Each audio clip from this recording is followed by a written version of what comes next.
आसीगला पाणीपाग विभाग आउ एक अपडेट ताटीरू मिल त्राही बिजुली घड़घड़ी वर्षा नहीं 10टी जिला को अलर्ट जारी करिछि पाणीपाग विभाग। चलते आज आम जाना केउं जिला को पाणीपाग विभाग सब अलर्ट करिछि।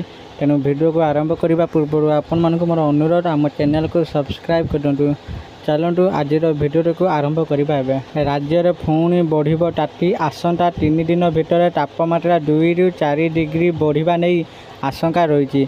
10 ରୁ 14 तारीख पर्यंत कलबर कर ग्रीष्म ज्वाला। तेज आसतु जाना पाणीपाग विभाग केउं सबु अंचल पर आज वर्षा अलर्ट जारी करिछि।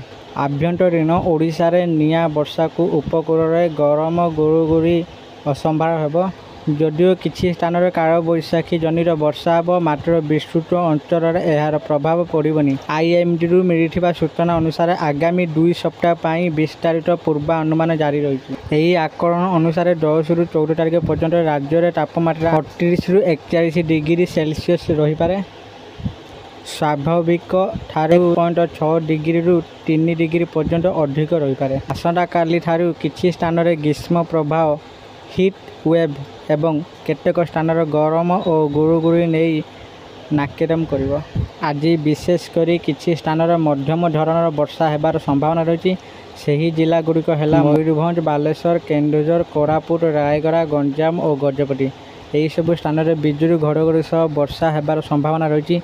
यही जिला गुड़िकर पवनर बेग 30 ରୁ 40 किलोमीटर पर्यंत रहिबो। बौद्ध, भद्रक, बलांगीर किछि स्थान झड़ वर्षा हेबार आशंका रही। सेहीपरि बालेश्वर, भद्रक, जाजपुर, केन्द्रापड़ा, कटक, जगतसिंहपुर, पुरी, खर्दा और नयागढ़ में गरम गुरुगुरी अनुभूत होब। सेहीपरि आसंता काली संबलपुर, झारसुगुड़ा, बलांगीर, बौद्धरे ग्रीष्म प्रभाव अनुभूत होगा सह उपकूल ओडिशा रे गुरुगुरी हेब। एभरी स्थिति 14 तारीख जाए लगी रहिले केतेक स्थान में वर्षा हेबार संभावना रही। आशा करुच्चे आपण मानक ये भिडियोटी निश्चित भाव भल लगे। जब आपण मानक ये भिडियोटी भल लगे दयाकोरी भिडियो को लाइक शेयर और कमेंट करूँ। आउ प्रथम थर आम चैनल को आसी आम चैनल को सब्सक्राइब कर दिंतु। धन्यवाद।